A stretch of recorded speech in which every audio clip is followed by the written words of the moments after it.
کچھ دیر دونوں سالار اسی پر تبادلہ خیالات کرتے رہے کہ رومیوں کی فوج کا ایک حصہ کہاں غائب ہو گیا ہے۔ مورخوں کے مطابق یہ سالار تھیوڈروس کے دستے تھے جو چلے گئے تھے۔ پیچھے سالار شنس رہ گیا تھا، اس کے دستوں کی تعداد بھی خاصی زیادہ تھی۔ صبح طلوع ہوتے ہی رومی لڑائی کے لیے تیار ہو گئے۔ ابو عبیدہ رضی اللہ عنہ پہلے ہی تیار تھے۔ انہوں نے رومیوں پر حملہ کر دیا۔ انہوں نے اپنے دستوں کو حسب معمول 3 حصوں میں تقسیم کر لیا تھا اور حملہ دشمن کے پہلوؤں پر کیا تھا۔ خود انہوں نے دشمن کے قلب پر نظر رکھی ہوئی تھی، جہاں انہیں سالار شنس کا پرچم دکھائی دے رہا تھا۔ مجاہدین نے دشمن کے پہلوؤں پر حملہ کیا اور ابو عبیدہ رضی اللہ عنہ آگے بڑھے اور شنس کو مقابلے کے لیے للکارا۔ شنس نے گھوڑے کو ایڑ لگائی اور آگے آ گیا۔ ابو عبیدہ رضی اللہ عنہ نے اپنے گھوڑے کو ایڑ لگائی اور اس کی طرف گئے۔ دونوں سالاروں نے ایک دوسرے پر وار کیا اور دونوں کی تلواریں ٹکرائیں۔ شنس نے ذرا دور جا کر گھوڑا موڑا، لیکن ابو عبیدہ رضی اللہ عنہ نے اپنے گھوڑے کو زیادہ آگے نہ جانے دیا۔ فوراً ہی موڑ کر پھر ایڑ لگائی۔ شنس ابھی سیدھا بھی نہیں ہوا تھا کہ ابو عبیدہ رضی اللہ عنہ کی تلوار اس کے کندھے پر پڑی، لیکن اس کی زرہ نے اسے بچا لیا۔ دونوں کے گھوڑے پھر دوڑے، ایک دوسرے کی طرف آئے تو شنس نے وار کرنے کے لیے تلوار اوپر کی۔ ابو عبیدہ رضی اللہ عنہ نے برچی کی طرح وار کر کے تلوار اس کی بغل میں اتار دی۔ فوراً ہی آگے جا کر گھوڑے کو موڑا۔ شنس کو زخم پریشان کر رہا تھا، وہ اپنے گھوڑے کو بر وقت نہ موڑ سکا۔ ابو عبیدہ رضی اللہ عنہ نے اس کی ایک ٹانگ پر بھرپور وار کیا اور ٹانگ کاٹ ڈالی۔ شنس گر رہا تھا جب ابو عبیدہ رضی اللہ عنہ پھر واپس آئے اور شنس کے سر کو ڈھلکا ہوا دیکھ کر گردن پر وار کیا۔ شنس کا سر پورا تو نہ اترا، لیکن الگ ہو کر لٹکنے لگا۔ پھر اس کی لاش گھوڑے سے اس طرح گری کہ ایک پاؤں رکاب میں پھنس گیا۔ ابو عبیدہ رضی اللہ عنہ نے شنس کے گھوڑے کو تلوار کی نوک چبھوئی۔ گھوڑا بدک کر دوڑ پڑا اور اپنے سوار کی لاش گھسیٹتا پھرا۔ اس کے ساتھ ہی ابو عبیدہ رضی اللہ عنہ نے اپنے قلب کے دستوں کو دشمن کے قلب پر حملہ کرنے کا حکم دیا۔ وہاں کھلبلی بپا ہو چکی تھی کیونکہ ان کا سالار مارا گیا تھا۔ رومی پیچھے ہٹنے لگے، لیکن مجاہدین نے ان کے عقب میں جا کر ان کے لیے بھاگ نکلنا مشکل کر دیا۔ پھر بھی بہت سے رومی نکل گئے اور حمص کا رخ کر لیا۔ یہ مارکا مارچ 635 عیسوی محرم الحرام 14 ہجری میں لڑا گیا تھا۔ اسی صبح دمشق کے باہر بھی خون ریزی ہو رہی تھی۔ پہلے بیان کیا جا چکا ہے کہ دمشق مسلمانوں کے قبضے میں تھا، لیکن وہاں مسلمان فوج کی تعداد بہت تھوڑی تھی۔ دمشق میں حاکم شہر اور سالار یزید بن ابو سفیان تھے۔ شہنشاہ ہرقل کا منصوبہ یہ تھا کہ دمشق میں مسلمان فوج کی تعداد کم ہے، اس لیے اسے آسانی سے ختم کیا جا سکے گا۔ اس نے یہ کام اپنے ایک تجربہ کار سالار تھیوڈروس کو سونپا تھا۔ دمشق کے دفاع کا ایک انتظام یہ بھی تھا کہ دیکھ بھال کے لیے چند آدمی شہر سے دور دور گھومتے پھرتے رہتے تھے۔ اس صبح یزید بن ابو سفیان کو اطلاع ملی کہ رومی فوج آ رہی ہے۔ دمشق پر ہر لمحہ حملے کی توقع رہتی تھی۔ رومی کوئی ایسے گئے گزرے تو نہیں تھے کہ اپنی شہنشاہی کا کھویا ہوا اتنا بڑا شہر واپس لینے کی کوشش نہ کرتے۔ یزید بن ابی سفیان ہر وقت تیاری کی حالت میں رہتے تھے۔ انہوں نے رومی فوج کے آنے کی اطلاع ملتے ہی اپنے دستے کو شہر سے باہر صف آرا ہونے کا حکم دے دیا۔ مورخوں نے لکھا ہے کہ مسلمان محاصرے میں لڑنے کے عادی نہیں تھے، انہیں محاصرہ کرنے کا تجربہ تھا۔ محصور ہو کر لڑنے کا انہیں کوئی تجربہ بھی نہیں تھا اور انہیں محصور ہونا پسند بھی نہیں تھا۔ وہ میدان میں اپنے سے کئی گنا طاقتور دشمن سے بھی لڑ جاتے تھے۔ رومی چونکہ جنوب مغرب کی طرف سے آ رہے تھے، اس لیے یزید نے اپنے دستے کو اسی سمت جنگی ترتیب میں کھڑا کر دیا۔ رومی فوج سامنے آئی تو پتہ چلا کہ اس کی تعداد کئی گنا زیادہ ہے۔ ان رومی دستوں کا سالار تھیوڈروس تھا۔ وہ انطاکیہ سے بیروت کے راستے دمشق کو فتح کرنے آ رہا تھا۔ جب مرج الروم پہنچا تو ابو عبیدہ اور خالد رضی اللہ عنہم کی زیر قیادت مجاہدین کی فوج آ گئی۔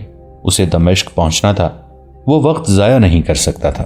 مورخ واقدی ابن حشام اور ابو سعید لکھتے ہیں کہ اس نے بڑی کارگر ترکیب سوچ لی۔ ایک یہ کہ مسلمانوں کے سامنے مرج الروم میں صف آرا رہا، لیکن لڑائی سے گریز کرتا رہا۔ رات ہو گئی تو نہایت خاموشی سے اپنے دستوں کو دمشق لے گیا۔ رومی سالار شنس پیچھے رہ گیا۔ اس کے ذمے یہ کام تھا کہ ابو عبیدہ اور خالد رضی اللہ عنہم کے دستوں کو یہیں روکے رکھے۔ اس مقام سے دمشق 20 میل بھی نہیں تھا۔ تھیوڈروس صبح کے وقت دمشق کے مضافات تک پہنچ گیا۔ وہ جب دمشق کے قریب گیا تو مسلمانوں کو قلعے کے باہر منتظر پایا۔ یہ دمشق کے دفاعی دستے تھے جن کے سالار یزید بن ابو سفیان رضی اللہ عنہ تھے۔ تھیوڈروس کو معلوم تھا کہ دمشق کے دفاع میں مسلمانوں کی یہی نفری ہے جو باہر کھڑی ہے۔ اس نے اپنے دستوں کو للکار کر کہا کہ عرب کے ان بدوں کو کچل ڈالو، دمشق تمہارا ہے، مجاہدو۔ یزید بن ابو سفیان نے اپنے دستوں سے بڑی ہی بلند آواز سے کہا، دمشق تمہاری آبرو ہے، دشمن شہر کی دیوار کے سائے تک بھی نہ پہنچے، کفر کے طوفان کو شہر سے باہر روک لو۔ یہ جوش جذبات کی للکار تھی جس نے مجاہدین کو گرما دیا، لیکن حقیقت بڑی تلخ تھی۔ دشمن کی تعداد کئی گنا زیادہ اور کمک کی کوئی ضرورت نہیں تھی۔ نہ صرف یہ کہ دمشق ہاتھ سے جا رہا تھا بلکہ مجاہدین میں سے کسی کا بھی زندہ رہنا ممکن نہیں تھا۔ مجاہدین جہاں بھی لڑے کم تعداد میں لڑے، لیکن کمی کی بھی ایک حد ہوتی ہے۔ رومیوں کی نفری اتنی زیادہ تھی کہ وہ یزید کے دستوں کو آسانی سے گھیرے میں لے سکتے تھے۔ ہرقل نے یہی سوچ کر وہاں زیادہ نفری بھیجی تھی اور تھیوڈروس اس کا آزمودہ سالار تھا۔ تھیوڈروس نے مسلمانوں کو دیکھ کر اپنے دستوں کو روکا نہیں، اس نے حملے کا حکم دے دیا۔ حملہ دونوں پہلوؤں کی طرف سے ہوا تھا۔ یزید بن ابو سفیان سمجھ گئے کہ رومی انہیں اندر کی طرف سکڑنے پر مجبور کر رہے ہیں۔ یزید بن ابی سفیان نے اپنے دستے کو اور زیادہ پھیلا دیا اور سوار دستے سے کہا کہ وہ دشمن کے پہلوؤں پر جانے کی کوشش کریں، لیکن رومی تو سیلاب کی مانند تھے۔ مسلمان جذبے سے حملے روک رہے تھے اور وہ اس سے زیادہ کچھ بھی نہیں کر سکتے تھے۔ وہ دفاعی لڑائی لڑنے پر مجبور تھے، جوابی حملہ نہیں کر سکتے تھے۔ رومی شہر کی طرف جانے کی بھی کوشش کر رہے تھے۔ یزید نے اس کا انتظام پہلے ہی کر رکھا تھا۔ انہوں نے شہر کے ہر دروازے کے سامنے اور کچھ دور تیر انداز کھڑے کر رکھے تھے اور ان کے ساتھ تھوڑی تھوڑی تعداد میں گھڑ سوار بھی تھے۔ سورج سر کے اوپر آ گیا، آدھا دن گزر گیا تھا۔ مجاہدین ابھی تک رومیوں کے موج در موج حملے روک رہے تھے اور ان کے نعروں اور للکار میں ابھی جان موجود تھی۔ اس وقت تک زخمیوں اور شہیدوں کی وجہ سے ان کی تعداد مزید کم ہو گئی تھی۔ رومی نفری کی افراد کے باوجود مسلمانوں پر غالب نہیں آ سکے تھے، لیکن مسلمانوں کے جسم اب جواب دینے لگے تھے۔ گھوڑے بھی تھک گئے تھے۔ دوپہر کے بعد مجاہدین کو صاف طور پر محسوس ہونے لگا کہ شکست ان کے بہت قریب آ گئی ہے۔ وہ پسپائی کے عادی نہیں تھے۔ انہوں نے کلمہ طیبہ کا بلند ورد شروع کر دیا اور اس کوشش میں لہو لہان ہونے لگے کہ حملہ روک کر حملہ کریں بھی۔ ان کی تنظیم ٹوٹ گئی تھی اور وہ اب انفرادی طور پر لڑ رہے تھے۔ سالار یزید بن ابی سفیان سپاہی بن چکے تھے۔ وہ اپنے علم بردار اور محافظوں سے کہتے تھے کہ علم نہ گرنے دینا۔ بڑی جلدی وہ وقت آ گیا جب مجاہدین کو یقین ہو گیا کہ ایک طرف دشمن کی قید اور دوسری طرف موت ہے۔ وہ جیتے جی یہ نہیں سننا چاہتے تھے کہ دشمن دمشق پر قابض ہو گیا ہے۔ عین اس وقت جب مجاہدین نے زندگی کا آخری مارکا لڑنے کے لیے جانوں کی بازی لگا دی تھی، رومیوں کے عقب میں شور اٹھا اور دیکھتے ہی دیکھتے رومیوں میں بھگدڑ مچ گئی۔ دمشق کے دفاع میں لڑنے والوں کو پتہ نہیں چل رہا تھا کہ پیچھے کیا ہو رہا ہے اور رومیوں پر کیا آفت ٹوٹی ہے۔ ان کی تنظیم درہم برہم ہو گئی اور ان کے حملے بھی ختم ہو گئے۔ اسلام کے جانثارو، یزید بن ابی سفیان رضی اللہ عنہ نے بلند آواز سے کہا، اللہ کی مدد آ گئی، حوصلے بلند رکھو۔ حقیقت یہ تھی کہ یزید کو معلوم ہی نہیں تھا کہ رومیوں کے عقب میں کیا ہو رہا ہے۔ انہوں نے رومیوں پر حملے کا حکم دے دیا۔ رومیوں کو تو حملہ روکنے کا بھی ہوش نہیں رہا۔ یزید بن ابی سفیان پہلو کی طرف نکل گئے۔ محافظ ان کے ساتھ تھے، وہ رومیوں کے عقب میں جا رہے تھے۔ شور و غوغا اس قدر زیادہ تھا کہ اپنی آواز بھی نہیں سنائی دیتی تھی۔ صرف یہ پتا چلتا تھا کہ رومیوں میں بھگدڑ اور افراتفری بپا ہو گئی ہے۔ کچھ اور آگے گئے تو یزید کے کانوں میں آواز پڑی، انا فارس الضدید، انا خالد بن ولید۔ دشمن کے محافظوں، یزید بن ابی سفیان گلا پھاڑ پھاڑ کر اعلان کرتے پیچھے آئے، خدا کی قسم ابن الولید آ گیا ہے، ابو سلیمان پہنچ گیا ہے، اللہ کی مدد پہنچ گئی ہے، اللہ کو پکارنے والوں، اللہ نے ہماری سن لی ہے، خدا کی قسم رومی اپنی قبروں پر لڑ رہے ہیں، فتح حق پرستوں کی ہوگی۔ اس دور کی تحریری روایات سے پتہ چلتا ہے کہ یزید پر دیوانگی طاری ہو گئی تھی اور ایسی ہی دیوانگی ان کے دستے پر طاری ہو گئی اور اس کے ساتھ ہی رومیوں کا قتل عام شروع ہو گیا۔ یزید بن ابی سفیان کے لیے خالد رضی اللہ عنہ کا آ جانا ایک معجزہ تھا، لیکن خالد رضی اللہ عنہ اتنی جلدی آ کیسے گئے؟ ہم پھر گزشتہ رات مرجر روم میں چلتے ہیں، جہاں خالد رضی اللہ عنہ چھپ چھپ کر رومیوں کے کیمپ دیکھ رہے ہیں۔ انہوں نے دیکھا کہ رومیوں کی فوج کا وہ حصہ جو دن کے وقت ان کے سامنے صف آرا تھا وہاں نہیں ہے۔ خالد رضی اللہ عنہ کو یقین ہو گیا کہ یہ حصہ کہیں چلا گیا ہے، تو انہوں نے سالار اعلیٰ ابو عبیدہ رضی اللہ عنہ سے بات کی۔ خالد دور اندیش تھے، انہیں شک ہوا کہ رومیوں کی فوج کا یہ حصہ دمشق کی جانب گیا ہے اور رومیوں کا مقصد صرف یہ ہو سکتا ہے کہ دمشق پر قبضہ کر لیا جائے۔ ہرقل معمولی دماغ کا آدمی نہیں۔ خالد رضی اللہ عنہ نے ابو عبیدہ رضی اللہ عنہ سے کہا، اسے معلوم ہوگا کہ دمشق میں ہماری نفری بہت تھوڑی ہے، میں اس کے سوا اور کچھ نہیں سمجھ سکتا کہ دمشق خطرے میں ہے۔ اگر تو مجھے اجازت دے تو میں دمشق پہنچ جاؤں۔ تجھ پر اللہ کی سلامتی ہو ابو سلیمان۔ ابو عبیدہ رضی اللہ عنہ نے کہا، میں تجھے اجازت دیتا ہوں اور تجھے اللہ کے سپرد کرتا ہوں۔ یہ جو رومی پیچھے رہ گئے ہیں انہیں میں سنبھال لوں گا۔ خالد رضی اللہ عنہ نے ایک لمحہ بھی ضائع نہ کیا، اپنے سوار دستے کو تیار کر کے دمشق کو روانہ ہو گئے۔ راستے میں کئی نشانیاں اور کئی آثار انہیں یقین دلاتے رہے کہ اس راستے پر ایک فوج گزری ہے۔ تھیوڈروس آدھی رات سے پہلے مرجر روم سے روانہ ہو گیا۔ خالد رضی اللہ عنہ رات کے آخری پہر روانہ ہوئے اور دمشق اس وقت پہنچے جب مسلمان ہاری ہوئی جنگ لڑ رہے تھے اور انہیں کمک کی ذرا سی بھی توقع نہیں تھی۔ خالد رضی اللہ عنہ کو وہاں وہی نظر آیا جو انہوں نے سوچا تھا۔ انہوں نے عقب سے رومیوں پر حلہ بول دیا۔ خالد رضی اللہ عنہ کو رومیوں کا پرچم نظر آیا تو اپنے محافظوں کے ساتھ وہاں جا پہنچے۔ انہیں تھیڈروس بوکلاہٹ کے عالم میں دکھائی دیا۔ اسے دمشق اپنے قدموں میں پڑا نظر آ رہا تھا۔ وہ اس کے ہاتھ سے نکل گیا تھا اور اس کی فوج فتح کے قریب پہنچ کر کٹنے لگی تھی۔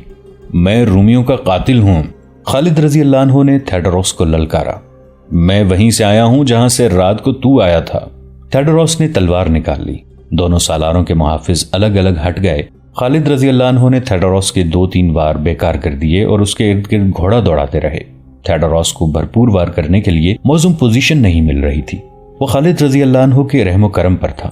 وہ مانا ہوا جنگجو سالار تھا، لیکن اس کا مقابلہ ایسے سالار کے ساتھ آ پڑا تھا جو ہر لمحہ شکار کی تلاش میں رہتا تھا۔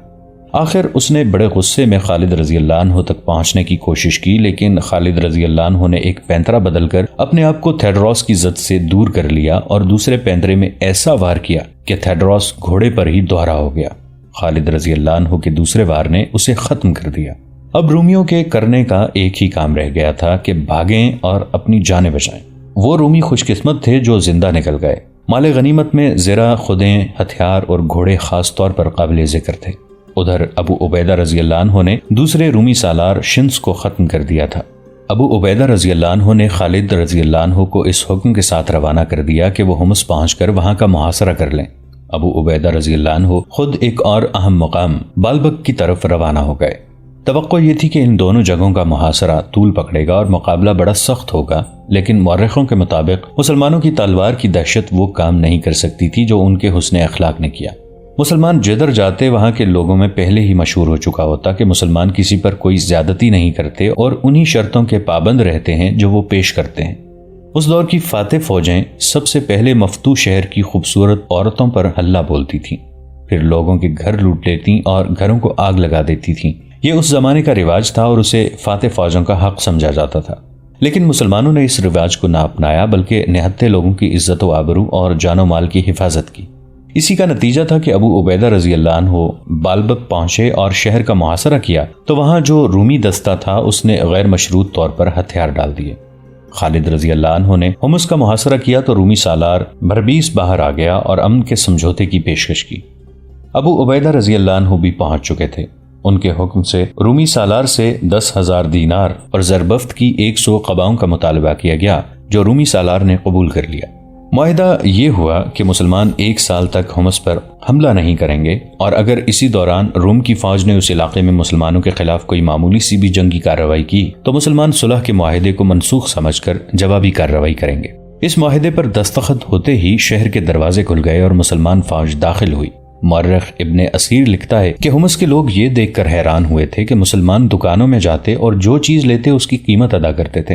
بعض لوگوں نے مجاہدین کو تحفے پیش کیے تو مجاہدین نے ان کی بھی قیمت ادا کی۔ وہ کہتے تھے کہ مسلمان تحفے کو مال غنیمت سمجھتے ہیں اور کوئی مسلمان اپنے طور پر کوئی مال غنیمت اپنے پاس نہیں رکھ سکتا۔ اس کے علاوہ صلح کے معاہدے کے بعد اسلام مال غنیمت کو جائز نہیں سمجھتا۔ ایسے مقامات بھی آئے جہاں کے لوگوں نے مسلمان فوج کا باقاعدہ استقبال کیا۔ مثلا نومبر 635 عیسوی بمطابق رمضان 14 ہجری مسلمان فوج حمص سے ہما گئی تو شہری باہر آ گئے اور مسلمانوں کی اطاعت قبول کر لی۔ محرۃ النعمان کے شہریوں نے مسلمانوں کا استقبال اس طرح کیا کہ پہلے سازندے ساز بجاتے اور خوشی کے گیت گاتے باہر آئے، ان کے پیچھے معززین آئے اور جزیہ پیش کر کے شہر ابو عبیدہ رضی اللہ عنہ کے حوالے کر دیا۔ اس کے بعد ان قصبوں اور شہروں کے کئی لوگوں نے اسلام قبول کر لیا۔ مسلمان ہمارے جال میں آ گئے ہیں، شہنشاہ ہرقل اپنے سالاروں سے کہہ رہا تھا۔ میں سردیوں کے انتظار میں تھا۔ عرب کے یہ مسلمان اونٹ کا گوشت کھاتے ہیں اور اونٹنی کا ہی دودھ پیتے ہیں۔ ریگستان کے ان باشندوں نے کبھی اتنی سردی نہیں دیکھی، یہ سردی برداشت نہیں کر سکتے۔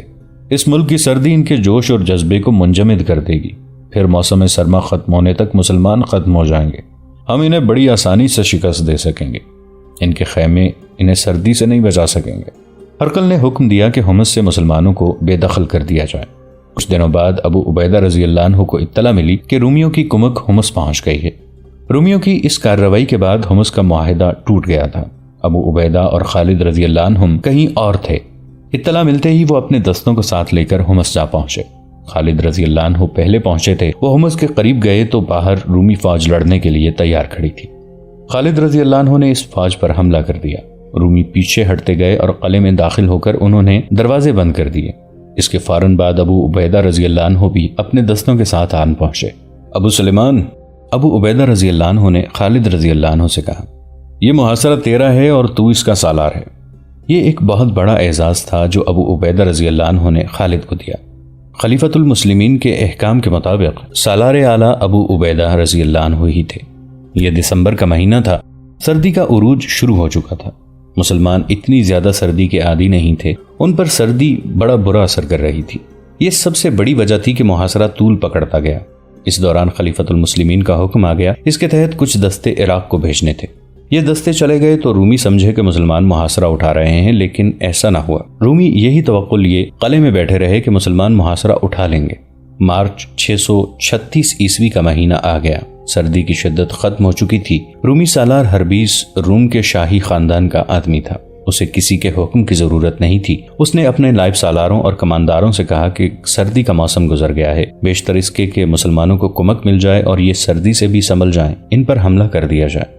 چنانچہ ایک روز شہر کا ایک دروازہ کھلا اور 5000 نفری کی رومی فوج نے باہر آ کر مسلمانوں کے اس دستے پر حملہ کر دیا جو اس دروازے کے سامنے موجود تھا۔ حملہ بڑا تیز اور شدید تھا۔ مسلمان اس حملے کے لیے پوری طرح تیار نہیں تھے۔ اس کے علاوہ ان پر سردی کا بھی اثر تھا، اس لیے وہ مقابلے میں جم نہ سکے۔ پیچھے ہٹ کر وہ منظم ہوئے اور آگے بڑھے، لیکن رومیوں کے دوسرے حملے نے انہیں پھر بکھیر دیا۔ ابو سلیمان، ابو عبیدہ رضی اللہ عنہ نے خالد رضی اللہ عنہ سے کہا، کیا تو دیکھتا رہے گا کہ رومی فتح یاب ہو کر واپس قلعے میں چلے جائیں؟ خالد رضی اللہ عنہ تماشا دیکھنے والوں میں سے نہیں تھے، لیکن وہ اس دروازے کے سامنے سے ہٹ نہیں سکتے تھے جس کے سامنے وہ موجود تھے۔ پھر بھی انہوں نے اپنا سوار دستہ ساتھ لیا اور رومیوں پر حملہ کر دیا۔ رومیوں نے جم کر مقابلہ کیا اور سورج غروب ہو گیا۔ رومی قلعے میں چلے گئے۔ ان کی بہت سی لاشیں اور شدید زخمی پیچھے رہ گئے۔ دوسرے دن ابو عبیدہ رضی اللہ عنہ نے سالاروں کو بلایا۔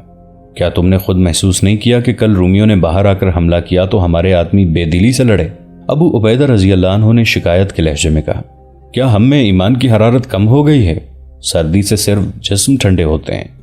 سالار اعلیٰ خالد رضی اللہ عنہ نے کہا، ہمارے آدمی بے دلی سے نہیں لڑے۔ دراصل جن رومیوں نے حملہ کیا تھا وہ ان رومیوں سے زیادہ جرأت اور ہمت والے تھے جن سے ہم اب تک لڑتے رہے ہیں۔ پھر تو ہی بتا ابو سلیمان، ابو عبیدہ رضی اللہ عنہ نے پوچھا، ہمیں اتنے لمبے محاصرے میں یہیں بیٹھے رہنا چاہیے؟ نہیں ابو عبیدہ، خالد رضی اللہ عنہ نے کہا، کل صبح ہم محاصرہ اٹھا لیں گے۔ دوسرے سالاروں نے حیرت سے خالد رضی اللہ عنہ کی طرف دیکھا۔ ہاں میرے دوستو، خالد رضی اللہ عنہ نے کہا، کل ہم یہاں نہیں ہوں گے اور میری تجویز غور سے سن لو۔ خالد رضی اللہ عنہ نے انہیں محاصرہ اٹھانے کے متعلق کچھ ہدایات دیں۔ اگلی صبح شہر کے دیوار کے اوپر سے آوازیں آنے لگیں، وہ جا رہے ہیں، محاصرہ اٹھ گیا ہے، وہ دیکھو مسلمان جا رہے ہیں۔ سالار ہربیس کو اطلاع ملی تو وہ دوڑتا ہوا دیوار پر آیا۔ اس کے ساتھ بڑا پادری تھا۔ سردی نے اپنا کام کر دیا ہے، ہربیس نے کہا، ان میں لڑنے کی ہمت نہیں رہی، میں انہیں زندہ نہیں جانے دوں گا، ان کے تعاقب میں جاؤں گا، انہیں ختم کر کے آؤں گا۔ محترم سالار، پادری نے کہا، مجھے یہ مسلمانوں کی چال لگتی ہے، یہ منہ موڑنے والی قوم نہیں۔ وہ دیکھو، وہ اپنی بیوی اور بچوں کو یہیں چھوڑ گئے ہیں۔ میں دیکھ رہا ہوں، ہربیس نے کہا، اپنی بیوی اور بچوں کو وہ ہمارے لیے چھوڑ گئے ہیں، ان کی حفاظت کے لیے انہوں نے بہت کم سپاہی پیچھے چھوڑے ہیں، وہ سامان باندھ رہے ہیں لیکن انہیں ہم جانے نہیں دیں گے۔ میں پہلے ان کے تعاقب میں جاؤں گا جو حوصلہ ہار کر چلے گئے ہیں۔ ہربیس نے فوراً 5000 سوار تیار کیے اور ابو عبیدہ رضی اللہ عنہ اور خالد رضی اللہ عنہ کے دستوں کے تعاقب میں روانہ ہو گیا۔ انہوں نے 2-2.5 میل فاصلہ طے کر لیا تھا جب رومی ان تک پہنچ گئے۔ جو ہی ہربیس اپنے دستے کے ساتھ مسلمانوں کے قریب پہنچا، مسلمان اچانک 2 حصوں میں بٹ گئے۔ خالد رضی اللہ عنہ نے گزشتہ روز سالاروں کو یہی بتایا تھا کہ رومی ان کے تعاقب میں ضرور آئیں گے اور انہیں گھیرے میں لے کر ختم کرنا ہے۔ اس کے مطابق مسلمان چلتے چلتے 2 حصوں میں بٹ گئے۔ ایک حصہ دائیں کو ہو کر پیچھے کو مڑا اور دوسرا بائیں ہو کر گھوم گیا۔ رومی ایسی صورتحال کے لیے تیار نہیں تھے، وہ بوکھلا گئے۔ مسلمانوں نے انہیں گھیرے میں لے لیا۔ دوستو، آج کے لیے اتنا ہی۔ اسی کہانی کی اگلی قسط کے ساتھ بہت جلد حاضر ہوں گے۔ نیچے کامنٹ سیکشن میں اپنی رائے کا اظہار ضرور کیجیے گا۔ ہمارے اس چینل کو سبسکرائب کر کے نیچے موجود بیل آئیکن کو بھی ضرور کلک کیجیے گا۔